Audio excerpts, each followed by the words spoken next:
जय भारती। नमस्कार। आज हम लोग भागवत गीता के दूसरे अध्याय के 48वें श्लोक पर मनन करेंगे। तो सबसे पहले श्लोक पढ़ते हैं। श्लोक इस प्रकार है। योगस्थ कुरु कर्माणि संगम त्यक्त्वा धनंजय सिद्ध सिद्ध्यो समो भूत्वा समत्वम योग उच्यते। तो यहाँ पे भगवान श्री कृष्ण जो है पीछे में जैसे कर्म फल के विषय में जब वो बात कर रहे थे, जो वेद के कर्म कांड है, तो उससे आगे बढ़ते हुए अब वो कह रहे हैं कि हे धनंजय, हे अर्जुन, योगस्थ होकर मतलब अपने कर्तव्य को करो, योगस्थ होकर कर्म योग में स्थित होकर कर्म के फल की आसक्ति को छोड़कर कर्म की सिद्धि या असिद्धि मतलब सफलता या असफलता दोनों अवस्थाओं में समता की मनोवृत्ति को धारण कर कर्म कर। कर्म फल मिलने या नहीं मिलने दोनों अवस्थाओं में मन की सम अवस्था में समता रहे, इसी को योग कहते हैं। तो यहाँ पे जो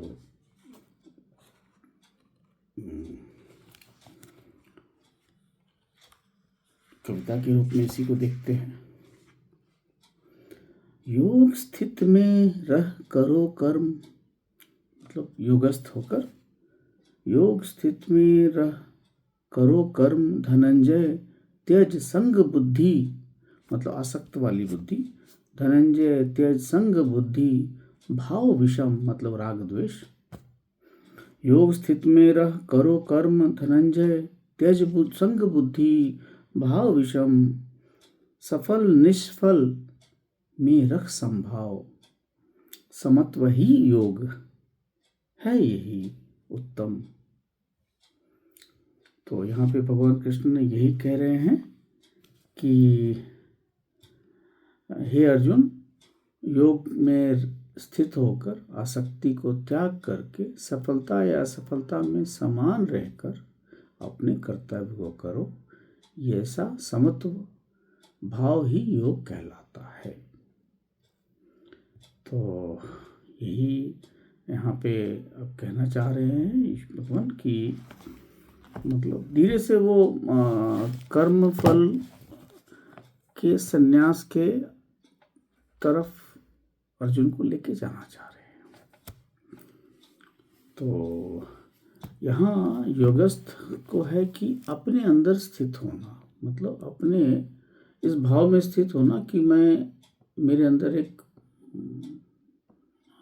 आत्मा तत्व है। तो अपने कर्मों के बीच में अपने को स्थित रखना ही योगस्थ है। जैसे ये युद्ध भूमि के मन में जब आपका बहुत सारा इधर से उधर मन बुद्धि चल रहा है, तो अगर मन स्थिर हो जाए तो ये वो भावना होगी योगस्थ की। और जो इसमें कहेंगे कि संग त्यक्त्वा, मतलब परिणाम से नहीं कर्तव्य से जुड़ो। तो जो आसक्ति वाली भाव छोड़कर, जो संग बुद्धि है उसको छोड़कर या राग द्वेष को छोड़कर केवल कर्तव्य के साथ जुड़ो। कर्म करो पर फल के लिए नहीं, फल ईश्वर को देने दो, वो प्रसाद रूप है। या तो प्रसाद रूप है या तो शिक्षा रूप है। आपने कोई काम किया, उसका अच्छा फल आया, प्रसाद मान लीजिए। अच्छा फल नहीं आया तो आप उसको शिक्षा मान लीजिए। कर्म कीजिए, कर्म में 100%, प्लानिंग 100%, परंतु जब रिजल्ट आए तो वो भाव हटा दिए कि हमने किया। जैसे आप कहेंगे वो हमने किया तो सकाम वाला हो जाएगा, फिर वो आपका जो मूल लक्ष्य है वो समाप्त हो जाएगा। तो भगवान यही कहना चाह रहे हैं कि जब मन सफलता से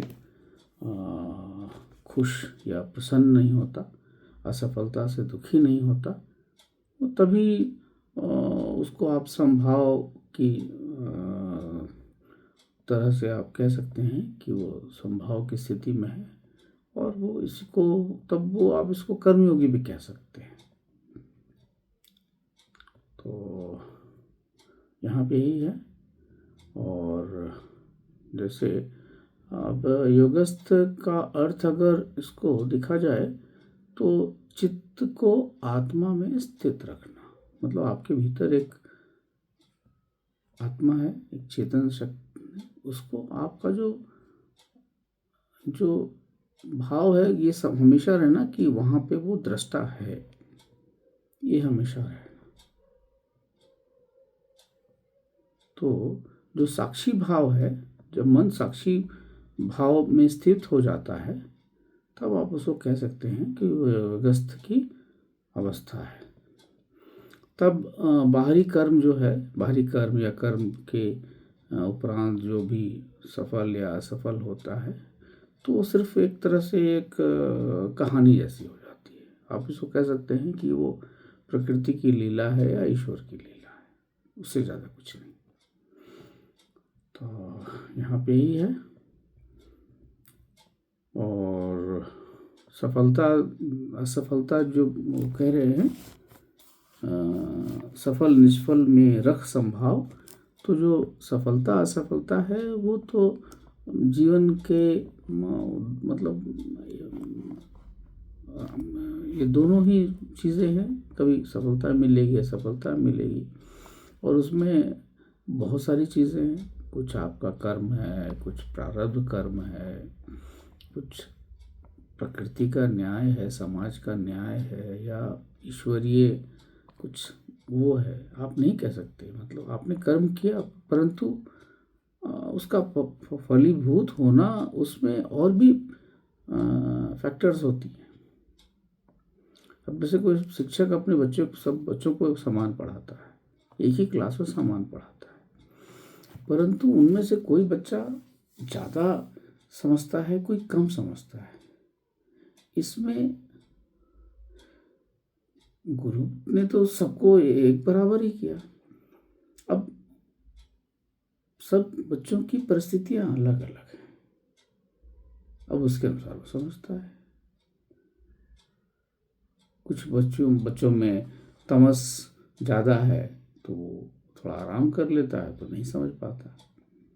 कुछ बच्चों में सत्व ज़्यादा है, कुछ बच्चे चंचल हैं, रज ज़्यादा है, उसके अनुसार उनकी जो बुद्धि है वो चलती है, उसे अनुसार समझते हैं।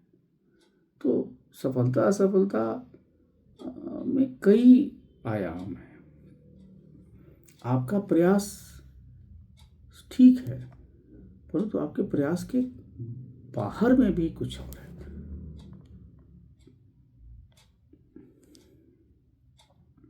इसलिए सफलता असफलता को आप हमेशा अलग रखें, अपना काम करते रहें। तो परिणाम की आसक्ति से अगर जब मुक्त हो जाएगा तो वो अपने कर्मों में परम शांति पाएगा। अब इसको एक छोटी सी कहानी इसको समझते हैं कि अगर आप परिणाम से या अवस्था से कैसे चीज़ें फलीभूत होती हैं, तो एक गुरुजी थे, और गुरुजी क्या था, वो जैसे अपने जो धनुष बाण की जो शिक्षा है वो देते थे बच्चों को। तो उनके पास बहुत सारे बच्चे थे, उनमें एक बच्चा बहुत ही तीव्र बुद्धि का था, बहुत प्रखर था, और जैसे जैसे गुरुजी बोलते थे वैसे वैसे कर देता था। गुरुजी कहेंगे अच्छा वो पेड़ पे वो आम है उसको मार दो, तो तीर लगा के सही जगह वो निशाना लगा लेता था। मतलब जो जो कहते थे वो कर देता था, बाकी सारे बच्चों से वो बहुत आगे निकल चुका था। पर साथ में जब भी आपके अंदर कुछ अच्छे गुण आते हैं तो फिर उसका तमस आना भी एक है, जिसको मद कहते हैं। कि आपको अगर सफलता मिलती है तो थोड़ा मद हो जाता है, धन मिलता है तो फिर नशा आता है, मद होता है, ज्ञान होता है तो मद होता है, कोई भी शक्ति मिलती है तो एक मद भी उत्पन्न होता है। तो उस बच्चे में भी हो गया। अब तब गुरुजी क्या किए एक दिन कि बोले ठीक है, सब बच्चों को ले गए और बोले ये छोटा सा नाला है, नाला मतलब खाई थी नीचे, और उस पर पेड़ रखा हुआ था, पेड़ का तना, ताकि आप नाला को पार कर पाएँ। तो नीचे खाई थी, आप गिरेंगे तो जीवन समाप्त हो जाएगा। वहाँ रह के गुरुजी ने क्या किया, एक आम का पेड़ था नाले के उस तट पर, तो बीच में खड़े होकर गुरुजी ने अपना वहाँ निशाना लगाया और निशाना जो था तीर धनुष का वो सही जगह लगा और आम गिर गया। तो बाकी बच्चों को भी कहा गया कि करो, तो बाकी बच्चे तो बोले नहीं नहीं हमसे नहीं होगा, और चल दिए। पर जो तीव्र बच्चा था उसने कहा कि नहीं मैं करूँगा, और वो बीच में खड़ा हो गया। वो जैसे खड़ा हुआ और वहाँ ऊपर में देखा कि हाँ आम का पेड़ है, वहाँ एक आम लटका हुआ है और इसको इसको इस पे निशाना लगाना है और इसको आम गिरा देना है। तो जब निशाना लगाया अचानक उसकी नज़र जो थी, उसकी दृष्टि जो थी वो नीचे खाई में पड़ती है। तो नीचे जब देखता है तो उसका मन अस्थिर हो जाता है। उसके बाद वो जितना भी प्रयास करता है वो सारे प्रयास विफल हो जाते हैं, क्योंकि उसका जो ध्यान था वो अब परिस्थितियों में चला गया कि नीचे खाई है और मैं गिरूंगा तो मर जाऊंगा। तो अब निशाने पे उसकी दृष्टि रही नहीं, लक्ष्य उसका अब वो आम का वो हुआ नहीं, मन अस्थिर हो गया। तो मन अस्थिर हो गया तो सारी क्षमताएं भी समाप्त हो गई और उसे नहीं लगा, और नदी के उस तट पर बिना लक्ष्य को साधे ही वहाँ गया और गुरुजी के सामने रोने लगा कि गुरुजी मेरे से भूल हो गई, अब मुझे समझ में आया कि आप कितने भी अच्छे क्यों नहीं हो, परंतु जब परिस्थितियां विपरीत होंगी तब आपका मन कैसा है। मन स्थिर है तभी आप किसी भी चीज को प्राप्त कर पाएंगे। तो ये जो समभाव है, उसे तो लगता था कि हम निशान लगाएंगे, लक्ष्य लगाएंगे, लग जाएगा, अहंकार भी था। तो ये बात, इसको मतलब इस बात को समझना कितनी मतलब कितना आवश्यक है, इस बात को समझना कि नहीं, ये जो समत्व भाव है कि परिणाम मिले ही मिले, अरे मिले नहीं मिले वो अलग बात है। आप अपने मन बुद्धि को मतलब आसक्ति के बिना रखे आप काम कीजिए, तो परिणाम अच्छे आएंगे। ठीक है, इसको ऐसे भी है समझ सकते हैं कि मतलब समता जो है केवल मानसिक संतुलन नहीं है, ये एक आध्यात्मिक दृष्टि भी है। इसको इस तरह से भी समझ सकते हैं कि जो हर कर्म है वो ईश्वर के चरणों में आप समर्पित कर दीजिए कि मैं तो कुछ नहीं था, आपके कारण ही सब कुछ हुआ है। तो अच्छे बुरे सारे का ये है। ये नहीं कि अच्छा है तो मैंने किया और बुरा है तो ईश्वर तुमने कर दिया।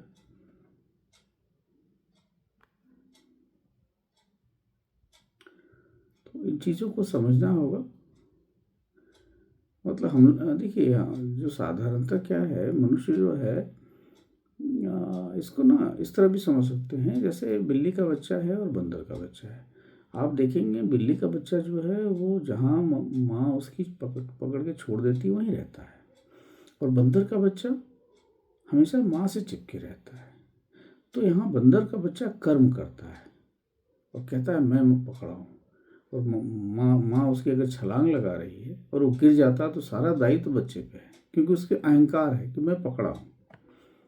बिल्ली के बच्चे को कोई अहंकार नहीं है, बस वो अपना माता ने उसको जहाँ रख दिया वहीं पड़ा रहेगा, तो हिलेगा भी नहीं। तो हमें एक ही चीज करना होगा ईश्वर के साथ, या तो सब आप करो या तो बीच में नहीं रहना। और चूंकि सब आप कर नहीं सकते तो बेहतर है आपके परिधि में जितना काम है उतना करें, और ये ना कहें कि हमने ही किया। अरे आप क्या कर सकते हैं?